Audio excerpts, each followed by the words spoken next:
तरबूज वाले अंकल ने वाकई में बिजनेस करने का एक तरीका समझा दिया है। कैसे, मैं आपको बताता हूं। एक्चुअली अगर आप वाकई में अपने बिजनेस में सक्सेसफुल होना चाहते हैं,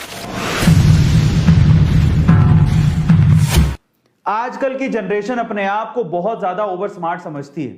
उन्हें ऐसा लगता है कि उनसे ज्यादा समझदार तो कोई पैदा ही नहीं हुआ और वो चाहें तो किसी को भी पानी पिला सकते हैं। और ओल्ड जनरेशन वाले तो उनके सामने कुछ है ही नहीं। अगर आप भी ऐसा सोचते हैं तो चलो एक कहानी सुनते हैं, उसके बाद फैसला करेंगे कि समझदार कौन है। तो हुआ कुछ यूं कि एक बूढ़ा सा आदमी अपने एक ठेले पे तरबूज बेच रहा था और उसके लिए उसने ठेले के सामने एक बोर्ड लगा रखा था और बोर्ड पे लिखा था एक तरबूज 30 रुपए का, लेकिन 3 तरबूज 100 रुपए के। ठीक है। अब वहां से ना एक बंदा जा रहा था, काफी यंग था, अपने आप को स्मार्ट समझता था। वो रुक गया, उसने बोर्ड पढ़ा और बोर्ड पढ़ने के बाद अंदर ही अंदर हंसने लगा और सोचने लगा कि चलो आज अंकल के मजे ले लेते हैं। वो रुका, उसने अंकल को पहले 30 रुपए दिए और बोला एक तरबूज दे दो, क्योंकि एक तरबूज 30 रुपए का था। उसने फिर से 30 रुपए दिए और बोला एक और तरबूज दे दो। अंकल ने दे दिया। फिर बोला अंकल एक बार और 30 रुपए लो और एक और तरबूज दे दो। अंकल ने फिर दे दिया। फिर हंसते हुए बोलता है अंकल देखो, मैंने आपसे 3 तरबूज 90 रुपए में खरीद लिए और आपने बोर्ड पे लिखा है 3 तरबूज 100 रुपए के।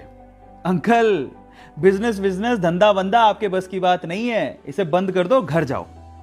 अब अंकल ने ना जो उसके बाद जवाब दिया वो बहुत मजेदार है, मुझे बड़ा मजा आया सुन के। अंकल मंद मंद मुस्कुराते हुए बोला, बेटा आजकल के बच्चे बड़े स्मार्ट हैं।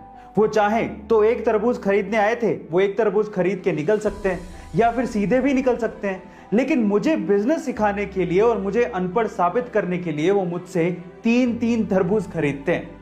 तरबूज वाले अंकल ने वाकई में बिजनेस करने का एक तरीका समझा दिया है। कैसे, मैं आपको बताता हूं। एक्चुअली अगर आप वाकई में अपने बिजनेस में सक्सेसफुल होना चाहते हैं और अगर आप ये चाहते हैं कि आपके कस्टमर आपसे लॉयल रहें, आपकी शॉप पर बार बार आते रहें और कहीं ना जाएं, तो एक चीज आप अपने दिमाग में डाल लीजिए।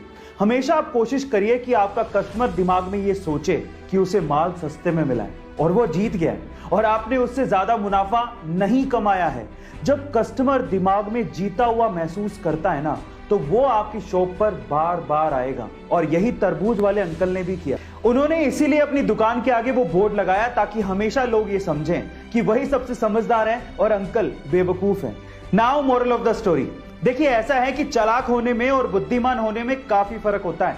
चालाक इंसान को ये अहंकार हो सकता है कि वो बुद्धिमान है, लेकिन एक्चुअली वो बुद्धिमान होता नहीं है, क्योंकि वही अहंकार उसकी बुद्धि को भ्रष्ट कर देता है। एक बात याद रखिएगा, भले आज आप लोग न्यू जनरेशन में आते हो, लेकिन एक दिन आप भी ओल्ड जनरेशन हो जाओगे और नई जनरेशन आएगी। इसलिए be careful about your smartness. हाँ, यूट्यूब पे हमारे चैनल को सब्सक्राइब कर लीजिएगा और अगर आप इंस्टाग्राम पे देख रहे हैं तो मुझे फॉलो करना मत भूलिएगा। मिलते हैं अगली वीडियो में।